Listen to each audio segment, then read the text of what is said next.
Bonjour à tous, bonjour à toutes. Vous avez vu ce qui est lu là, qui est écrit là? Pardon.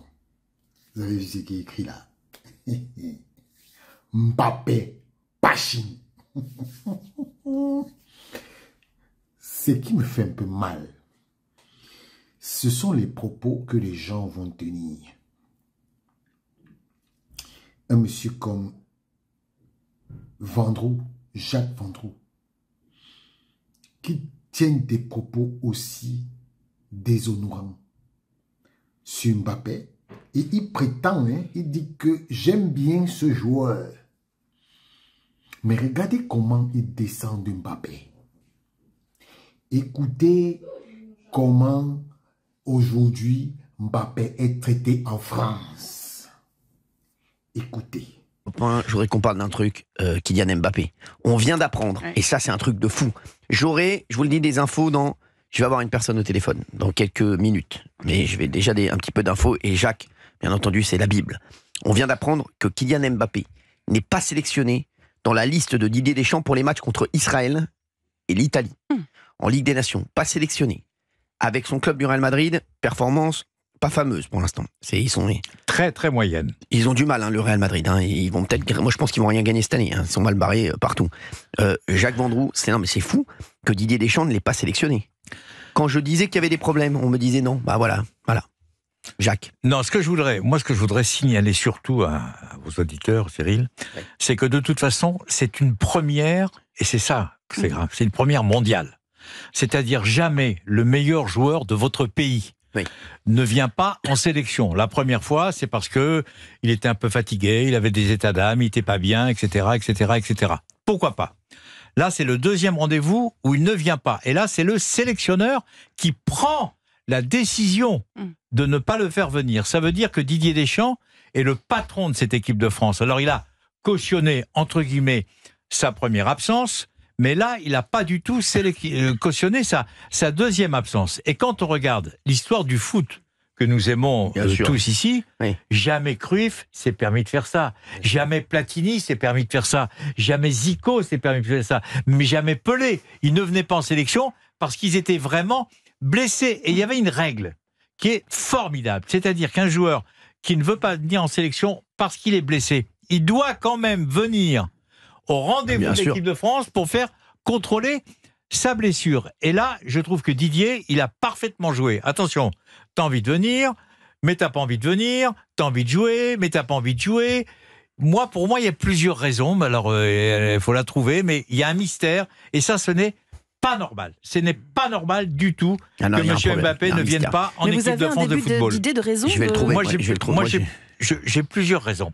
La première, c'est que je pense que tout Mbappé qu'il est, et Dieu sait si j'aime ce joueur comme toi, ne fait plus l'unanimité en équipe de France de football en interne. C'est très important. En interne, avant, il faisait quasiment ce qu'il voulait parce que c'était le meilleur joueur du monde. Peut-être qu'il a été trop loin dans ses rapports humains avec certains de ses coéquipiers. Et à la sortie, ça lui retombe dessus. Et Didier a dit, je crois que dans l'intérêt supérieur de l'équipe de France de football qui sort d'une bonne série et qui va entamer une nouvelle série pour une qualification pour la suite de la compétition, pour cette Coupe d'Europe, il a dit, je ne le fais pas venir. Je ne le fais pas venir parce que ça peut porter préjudice à l'équipe de France de football. Incroyable. Il avait pris trop d'importance au sein de cette équipe. Donc, il ne vient pas. Deuxième raison, c'est qu'il est moins populaire qu'il l'était. Il ne faut pas l'oublier. Et il est moins crédible qu'il était. Il est parti au Real Madrid. Peut-être qu'il s'aperçoit qu'il n'a peut-être pas fait le bon choix, parce qu'au Real, on ne lui trouve pas de poste, bien sûr, premièrement. Deuxièmement, le Real, depuis qu'il est arrivé, même si sur le plan national, c'est à peu près correct par rapport à Barcelone, sur le plan de la Ligue des Champions, ils ont pris 4-0 contre Barcelone, chez eux, ils ont pris 3-1 en Ligue des Champions contre le Milan AC. Il y a forcément un truc qui ne va pas. Alors donc tout ça, ça joue sur le physiquement. Parce qu'en fait, ce qui a changé depuis... Alors, je le dis pour les auditeurs qui ne regardent pas du tout le foot, le Real Madrid, l'année dernière, il a tout gagné. Ils ont changé un seul truc entre l'année dernière et cette année. Ils ont fait arriver Kylian Mbappé. Et depuis, en Ligue des Champions, ça va être très compliqué. Je ne les vois pas gagner la Ligue des Champions, on a vu comment ils sont partis. Mais bon, on peut tourner. Mais le championnat, ça va être encore plus compliqué. Barcelone leur a mis 4-0 chez eux, donc Barcelone devrait être champion d'Espagne. Donc, ils risquent de rien gagner cette année. Donc ils ont tout gagné l'année dernière, ils ont rien gagné cette année. Donc forcément, même si c'est pas de sa faute, tout le monde se dit, la seule chose qui a changé depuis l'année dernière, c'est Kylian Mbappé. Et il paraît aussi, on le sait, que ses coéquipiers, il y a un très grand joueur qui s'appelle Jude Bellingham, il dit qu'il joue plus à son poste depuis qu'il y a Kylian Mbappé, et donc il dit il faut régler ça, sinon ça va pas le faire. Il y a un mec qui est sur le banc qui jouait très bien, qui s'appelle Rodrigo, qui dit pourquoi je joue pas alors que Kylian il en met pas une dedans.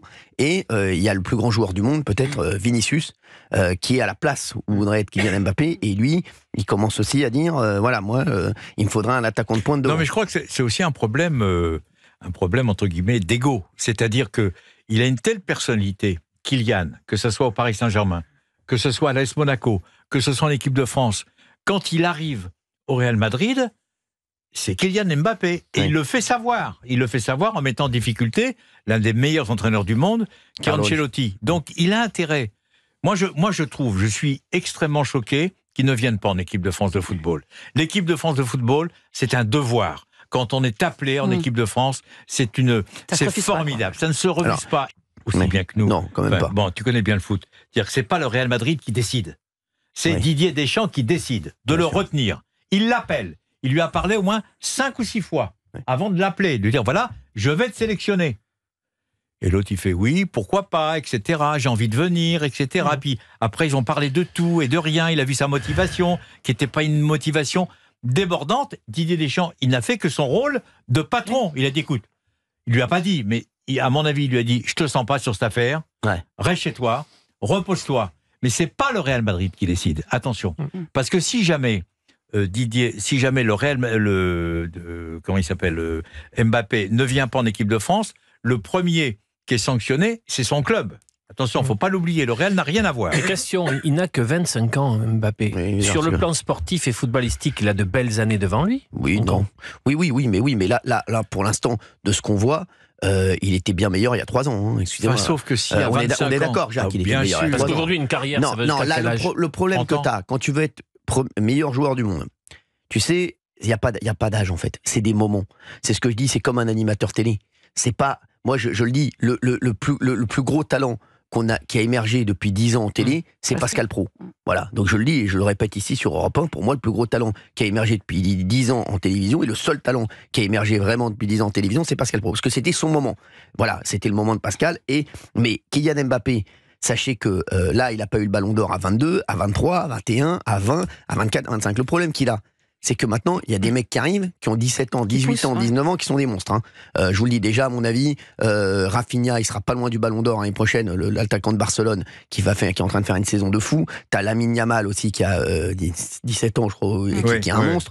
Et t'as beaucoup de monstres qui arrivent, et forcément, à un moment, ça y est, ton moment, il passe. Donc, Maintenant, moi, là aussi, ça n'engage que moi, quand on a la chance de s'appeler Mbappé, quand on a la chance d'avoir des parents qui le protègent et qui surveillent tout ce qu'il fait.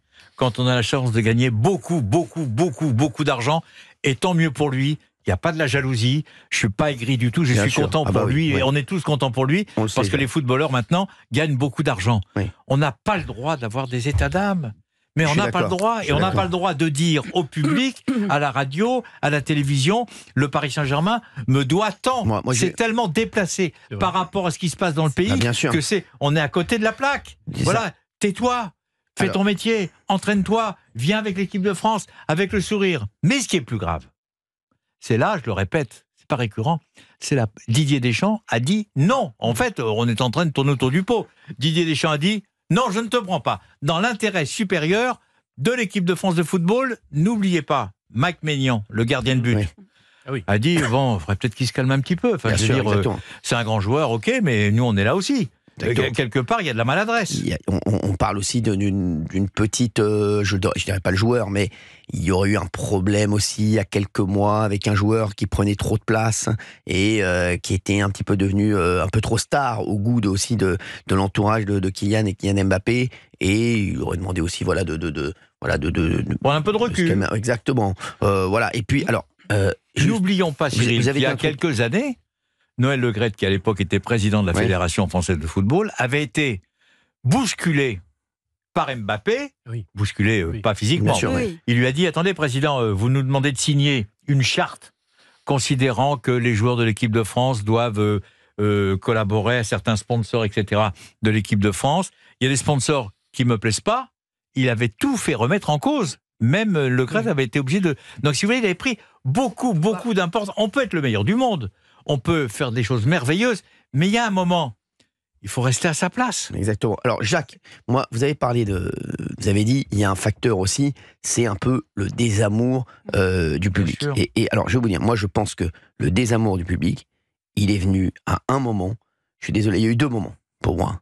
Il y a eu le tweet sur Naël, et il y a eu pendant les législatives qui ont été la dissolution de l'Assemblée, quand il a pris la parole pendant le rassemblement de l'équipe de France. Et ça, c'est les 2 choses, à mon avis, Gauthier Lebret, qui ont fait que, au niveau de la popularité, ça s'est effondré. Oui, d'ailleurs, il y avait eu un baromètre de popularité après l'affaire Naël et son tweet, donc Petit ange parti trop tôt, et on voyait sa cote de popularité chuter. Donc déjà à l'époque, on s'était demandé si ça n'avait pas eu un lien avec son tweet sur Naël. Et ce qui est vrai, c'est que son intervention pendant les législatives, et le problème, c'est en sa qualité de capitaine de l'équipe de France, dans une compétition où il représente la France et où il est capitaine d'une équipe avec 66 millions de supporters, il a exclu 10 millions de supporters à l'entre-deux tours potentiels, c'est-à-dire les 10 millions d'électeurs du Rassemblement national. C'était pas son rôle, à ce moment-là, dans ce cadre-là, avec le brassard de capitaine de l'équipe de France, de donner des consignes de vote. Il était là pour représenter tous les Français, peu importe le bulletin de vote qu'ils avaient pris au premier tour. Donc oui, il s'est fâché avec 11 millions, même plus de 10 millions, 11 millions d'électeurs du Rassemblement national. Un peu plus aussi, il y a peut-être pas et ceux qui n'ont pas voté RN, mais qui ont trouvé qu'ils n'avaient pas à faire ça. Donc on revient à ton raisonnement, à notre raisonnement en tous les cas. À un moment, quelle que soit ta notoriété, tu dois savoir rester à ta place. C'est pas parce que t'es le meilleur joueur du monde, c'est pas parce que t'es le plus grand chanteur du monde, c'est pas parce que t'es le meilleur acteur du monde que tu dois te permettre de tout faire et d'avoir un avis sur tout. Il y a un moment, il faut faire attention à ce que tu dis parce que ça a de l'importance. Ça a de l'importance sur des sujets aussi délicats en ce moment qu'est la politique. Juste, Jacques, aujourd'hui, au point de vue foot, pour les auditeurs qui nous écoutent, Kylian Mbappé, pour toi, aujourd'hui, c'est le plus grand joueur du monde ou pas? Non. Non, non plus. Oui, en ce moment, non. Non, mais il l'a été. Attention. Il l'a été. Il a été l'un des meilleurs joueurs du monde quand il était champion du monde, quand il a fait la finale de la Coupe du Monde contre l'Argentine, etc., etc. Là, il était au top du top à l'époque où il jouait au Paris Saint-Germain. Et puis maintenant, il est moins bon parce qu'il court moins. Il faut pas se la faire à l'envers. L'une des qualités d'Mbappé, c'est parce qu'il allait très très vite. Et qu'il était fort techniquement. Il arrivait à faire les 2. Oui. Et donc, il a été le meilleur joueur du monde. Mais là, actuellement, c'est un contexte...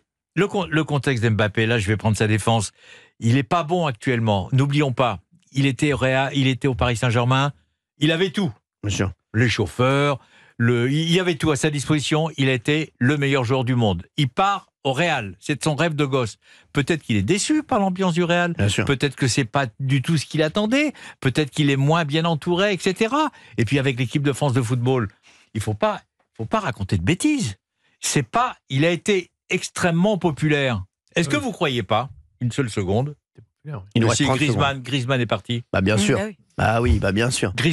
Normalement, Griezmann, il doit être capitaine de l'équipe de France de football. Voilà, on est d'accord. Et l'enchantement de Griezmann pendant les JO, alors que Mbappé fait pas un tweet pour la délégation française. Exactement. Merci Jacques Vendroux.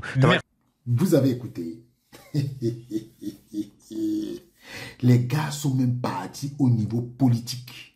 Donc, parce que Mbappé a parlé entre les 2 tours au niveau politique, c'est devenu un problème. Donc, aujourd'hui, Mbappé n'a plus le droit de demander, de dire que le PSG lui doit de l'argent.